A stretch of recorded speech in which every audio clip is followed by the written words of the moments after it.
তেওঁ লখিমপুৰৰ মহিৰো জ্ঞানৰ অন্বেষণব্ৰতী জীৱনৰ সাধক লখিমপুৰৰ বৌদ্ধিক শৈক্ষিক জগতৰ গুৰি ধৰোতা তেওঁ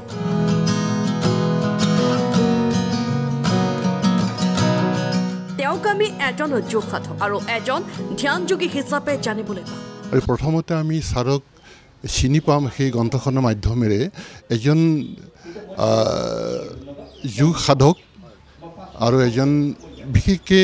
ধ্যানযোগী হিচাপে শিক্ষাবিদ ডক্টৰ মুকুন্দ ৰাজবংশীৰ জীৱন কাহিনী আৰু অভিজ্ঞতাৰ জীৱন্ত দলিল এখন গ্ৰন্থ তেওঁ সাধনা বলত লাভ কৰা শিক্ষা বিলাই দিব খোজে নৱপ্ৰজন্মৰ মাজত বিভিন্ন ক্ষেত্ৰত তেখেতে সমাজখনৰ যিটো আমাৰ বৌদ্ধিক দৈন্য আছে সেইখিনি দূৰ কৰিবৰ কাৰণে যিখিনি বক্তৃতা দিছে আৰু ৰাষ্ট্ৰ নিৰ্মাণৰ কাৰণে আমাৰ যিখিনি সমাজত দৈন্য আছে সেইখিনি দূৰ কৰিবৰ কাৰণে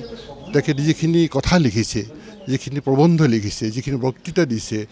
নৱপ্ৰজন্মক যিটো ব্যক্তিত্ব নিৰ্মাণৰ সম্পৰ্কে তেখেতে ডেকাকালৰ পৰা অনুপ্ৰাণিত কৰি আহিছে বিশেষকৈ সেই তেখেতৰ যিটো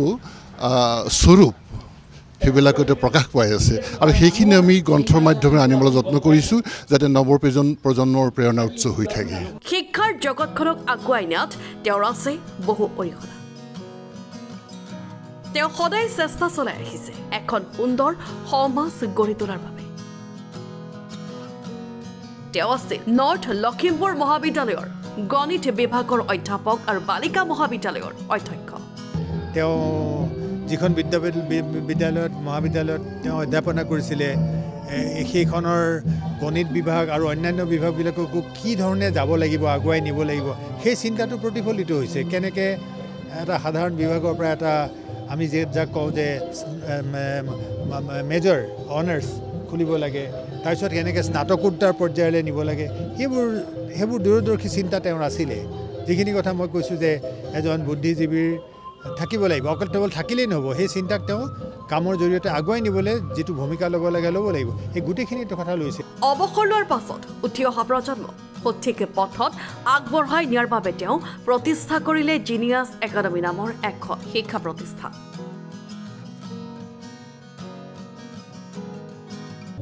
বুদ্ধিজীৱী হিচাপে তেখেতৰ যিখিনি জ্ঞান তেখেতৰ যিখিনি চিন্তা লৈ গৈছে কেৱল লৈ যোৱাই নহয় লিখনিৰ জৰিয়তে তেখেতে তেওঁৰ চিন্তাক অনুষ্ঠানৰ ৰূপো দিছে তেওঁ জিনিয়াছ একাডেমী প্ৰতিষ্ঠা কৰিলে এইদৰে তেওঁ জীৱনকালত সমাজলৈ আগবঢ়োৱা অৱদানৰে সমৃদ্ধ জীৱন বিখ্যা নামৰ এই গ্ৰন্থখন জিনিয়াছ একাডেমী প্ৰকাশন কোষ আৰু উত্তৰ লখিমপুৰ সাহিত্য সভাৰ প্ৰকাশন কোষৰ উদ্যোগত প্ৰকাশ পাইছে ডক্টৰ মুকুন্দ ৰাজবংশীৰ ওপৰত লিখি উলিওৱা এই জীৱন বিখ্যা নামৰ গ্ৰন্থখন জীৱন বিখ্যা কিতাপখন যিখন হ'ল ছাৰৰ জীৱন বৃত্তৰ ওপৰত আমি অলৰেডি সম্পাদকে জনাইছে গোটেই কি আছে কি নাই ইয়াত আমি জিনিয়াছ একাডেমী যিটো প্ৰকাশন কোষ আৰু উত্তৰ লখিমপুৰ সাহিত্য সভাৰ প্ৰকাশন কোষৰ যুটীয়া উদ্যোগত আমি কিতাপখন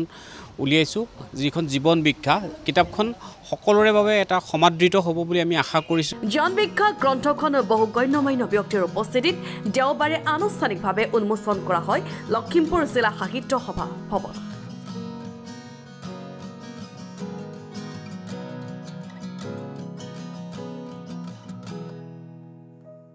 সাধাৰণতে হয়তো এনেকুৱা ধৰণৰ জীৱনী লিখিলে সদায় ভাল কথাই লিখে মানুহজনৰ বেয়া কথা নিলিখে এইটো আৰু মানুহৰ এইটো স্বভাৱ বা ধৰ্ম ভাল কথা লিখে আৰু সেইটো কাৰণে তেখেতসকলে যাতে তেনেকুৱা ধৰণৰ এটা ফিল নাপায় নোপোৱা কিছুমান প্ৰশ্ন দি দিছে যে সেই প্ৰশ্নৰ মাজতে ইমান এই কথাখিনি ক'ব লাগিব আৰু ইমান লাইনত বা ইমান পৃষ্ঠাৰ ভিতৰত ক'ব লাগিব মইতো কিতাপখন ভাল পাইছোঁ যে বিভিন্ন দিশৰ ওপৰত লিখিছে গতিকে মই সেইটো আনন্দ অনুভৱে কৰিছোঁ কিন্তু মই যিমানখিনি কিতাপত লিখা আছে মোৰ বিষয়ে মই ইমানটো বিষয়ে এতিয়ালৈকে মই হোৱা নাই তথাপিও অলপমান মোৰ বিষয়ে ভালকৈ কৈছে যিটো মই ভাবিছোঁ যে সেইটো অলপ অতিৰঞ্জিত হৈছে মোতকৈ মই যিখিনি কাম কৰি আছোঁ মোৰ ভিউটো এনেকুৱা ধৰণৰ তথাপিও লেখকসকলক মই ধন্যবাদ জ্ঞাপন কৰিছোঁ শিক্ষাবিদ আৰু লেখকৰ মতে এই গ্ৰন্থখনে বহু গুণে উপকৃত কৰিব নৱপ্ৰজন্মৰ কাৰণে বা জাতিটোৰ কাৰণে তেখেতে সেই গ্ৰন্থখন এখন গৱেষণামূলক গ্ৰন্থ হৈ থাকিব বহুতখিনি তথ্য আছে তাত পাব নৱপ্ৰজন্মই উপকৃত হ'ব মানে কেলে সাম্প্ৰতিক অৱস্থাত আমাৰ বৌদ্ধিক বিকাশ কেনেকুৱা হ'ব লাগে আৰু নৈতিক যিটো উত্তৰ নাথাকিলে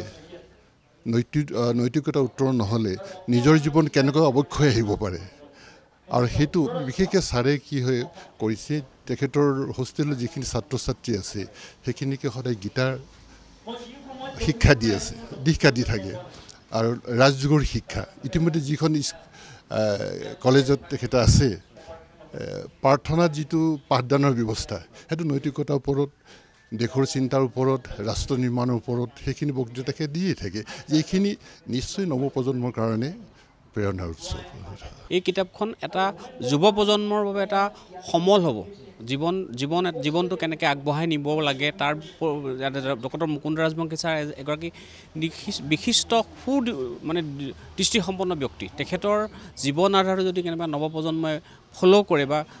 তেওঁলোক পঢ়ি চায় তেতিয়াহ'লে তেওঁলোকৰ এটা আধাৰ হ'ব বুলি আশা আৰু কিতাপখন আমি লখিমপুৰৰ বুক ষ্টলত পোৱাৰ ব্যৱস্থা কৰিম অলৰেডি কিতাপখন গোটেইখিনি আহি পোৱা নাই আমাৰ গতিকে আমি পাঠক সমাজৰ মাজত আমি খুব এসপ্তাহৰ ভিতৰতে আমি উলিয়াই দিবলৈ আমি সক্ষম হওঁ আৰু জেনিয়াছ একাডেমীৰ প্ৰকাশন কোষে ইতিমধ্যে ৰাজবংশী ছাৰৰ 3-4খন কিতাপ আমি প্ৰকাশ কৰি উলিয়াইছোঁ অনাগত দিনতো আমি প্ৰকাশ কৰি ল'ম ছাৰে আমাৰ ৰাজবংশী ছাৰে জেনিয়াছ একাডেমীক আমাৰ ৰাতিপুৱা সদায় 5 মিনিট এটা সময় এটা বৌদ্ধিক দিশত এটা কথা কয় আমি এখন কিতাপ উলিয়াইছোঁ সেইখন নাম দিছোঁ 5 মিনিট টক্স সেই কিতাপখন খুব কম দিনৰ ভিতৰলৈ পাঠক সমাজৰ মাজলৈ আমি জেনিয়াছ একাডেমী প্ৰকাশন কোষে উলিয়াই দিবলৈ চেষ্টা কৰিম ধন্যবাদ ব্যুৰ' ৰিপৰ্ট লখিমপুৰ টুডে